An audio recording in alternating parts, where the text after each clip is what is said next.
Halo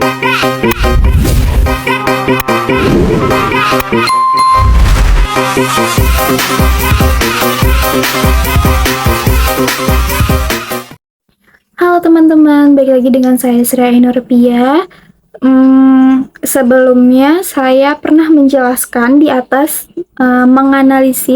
menjelaskan mengenai Transmart, dan hari ini saya akan menjelaskan lagi sedikit menganalisis mengenai Aqua yang mengeluarkan produk yang namanya Aqua Splash of Fluid, tapi dia mengalami kegagalan di pasar.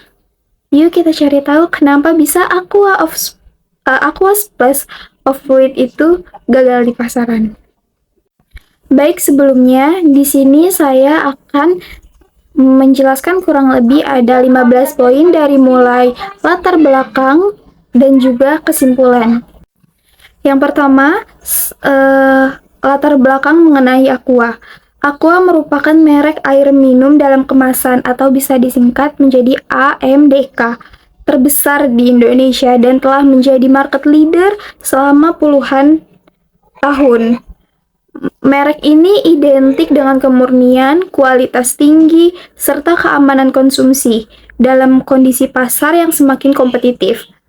Aqua berupaya melakukan inovasi produk sebagai strategi mempertahankan pangsa pasar. Pada tahun 2004, Aqua meluncurkan produk yang namanya Aqua Splash of Fluid sebagai bentuk diversifikasi produk. Produk ini dikategorikan sebagai flavored water, yaitu air mineral yang diberi tambahan rasa buah, dan inovasi ini didorong oleh meningkatnya tren konsumen yang menginginkan minuman sehat dengan variasi rasa. Namun, meskipun didukung oleh kekuatan merek yang besar, Aqua Splash of Fluid justru malah gagal di pasaran. Produk ini tidak mampu bertahan lama dan akhirnya ditarik dari peredaran. Kegagalan ini menjadi studi kasus penting dalam memahami kesalahan inovasi, strategi merek, dan perilaku konsumen. Yang kedua, ada konsep inovasi dan diversifikasi produk, yang dimana diversifikasi produk ini merupakan strategi perusahaan untuk memperluas produk ini guna menjangkau segmen pasar baru.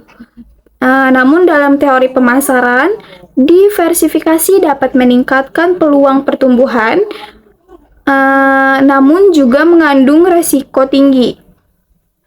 Aqua Splash of Fluid dirancang sebagai inovasi incremental, bukan radikal. Produk ini tidak mengubah inti produk Aqua sebagai air mineral, melainkan menambahkan elemen rasa. Sayangnya, inovasi ini tidak diikuti dengan diferensiasi merek yang jelas. Nah, itu membuat konsumen kesulitan apakah produk ini masih air mineral atau sudah menjadi minuman ringan. Selanjutnya yang poin ketiga, yaitu definisi produk dan juga karakteristik. Aqua Splash of Fluid itu adalah air mineral dengan tambahan perisa buah tanpa pewarna variasi, dan diperkenalkan ada dua jenis rasa buah, yaitu stroberi dan juga jeruk. Namun kemasan tetap menggunakan botol transparan khasnya Aqua. Itu untuk mempertahankan citra kemurniannya. Namun, karakteristik ini justru menjadi kelemahan. Kenapa bisa menjadi kelemahan? Karena secara visual produk tampak seperti air mineral biasa, tetapi secara rasa menyerupai minuman berperisa.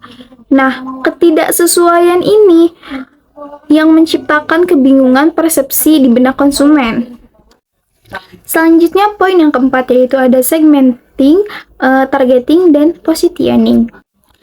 Dari segi segmentasi, Aqua menargetkan konsumen muda perkotaan dengan gaya hidup aktif target pasar ini dikenal terbuka terhadap inovasi dan tren baru. Namun, positioning sebagai air mineral berasa buah tidak cukup kuat. Kenapa tidak cukup kuat? Karena produk ini terjebak di antara dua kategori dan gagal menancapkan posisi yang jelas. Akibatnya, konsumen tidak memiliki alasan yang kuat untuk memilih Aqua Splash of Fruit dibandingkan produk yang lain. Selanjutnya di poin kelima yaitu brand extension dan kanibalisasi merek. Kita harus tahu dulu nih brand extension itu tujuannya apa sih?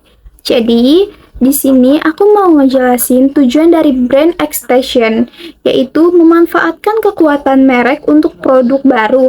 Namun, jika tidak dikelola dengan baik, dapat menyebabkan kanibalisasi. Aqua dikenal sebagai simbol air mineral murni.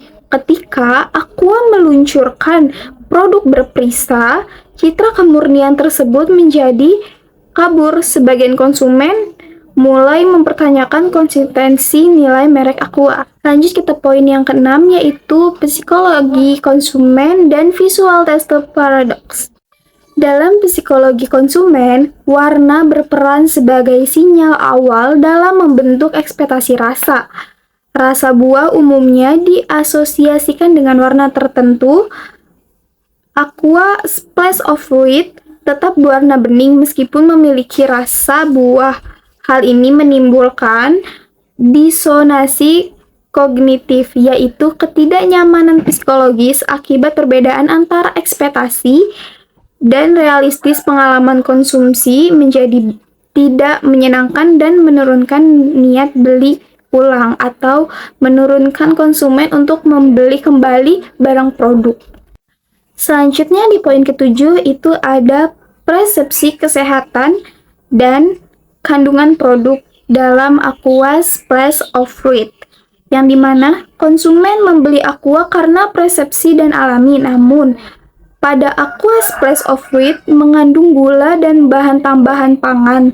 Hal ini menimbulkan rasa tertipu bagi konsumen yang berorientasi pada kesehatan. Ketidaksesuaian antara persepsi merek dan realitas produk. Dan realitas produk itu membuat menjadi buruk penerimaan pasar. Jadi, persepsi merek dan realitas produknya itu memperburuk penerimaan pasar. Selanjutnya poin yang ke-8 yaitu ada strategi harga dan juga nilai produk. Nah, dalam strategi harga dan nilai produk ini, harga Aqua Splash of Fruit itu lebih tinggi dibandingkan harga Aqua reguler, yang dimana konsumen itu ngerasa nilai tambah berupa rasa itu tidak sebanding dengan harga yang dibayar dalam teori nilai pelanggan. Nah, harga harus sebanding dengan manfaat yang dirasakan ketika nilai dirasa rendah. Dan juga konsumen enggan melakukan pembelian ulang dikarenakan yaitu harganya yang lebih tinggi dan rasanya yang tidak sebanding. Selanjutnya pada poin yang ke-9 yaitu ada distribusi dan penempatan produk. Penempatan produk di rak air mineral semakin memperkuat kebingungan para konsumen yang seharusnya produk tersebut itu ditempatkan pada kategori minuman berperisa.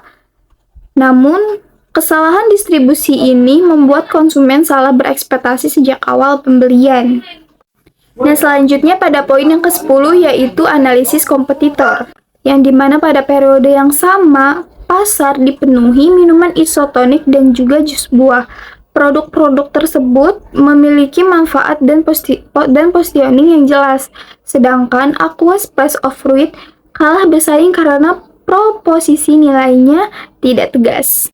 Selanjutnya yaitu poin ke-11 yaitu strategi komunikasi pemasaran.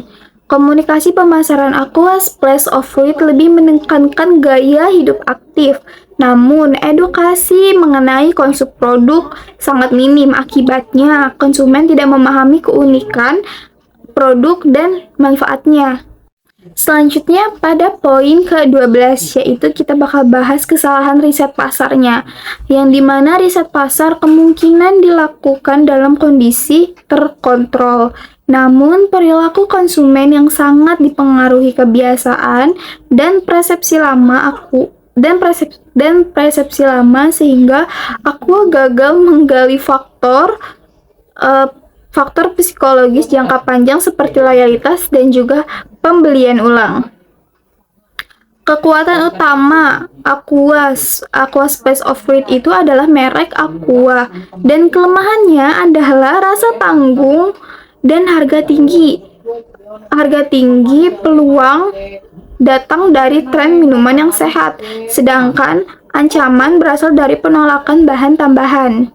Selanjutnya, pada poin ke-14 yaitu reaksi pasar dan dampak brand equity. Respon pasar terhadap Aqua Splash of Wheat cenderung negatif. Namun, penarikan produk secara cepat membantu melindungi ekuitas merek Aqua itu tersendiri. Dan yang terakhir itu kesimpulan. Kesimpulannya, kasus Aqua Splash of Wheat itu menunjukkan bahwa inovasi harus selaras dengan persepsi konsumen. Brand extension memerlukan kehati-hatian yang tinggi, dan kegagalan ini menjadi pelajaran penting bagi perusahaan dalam mengelola inovasi dan juga merek. Nah, jadi itu beberapa poin yang sudah saya analisis mengenai produk Aqua Splash of Fruit ini.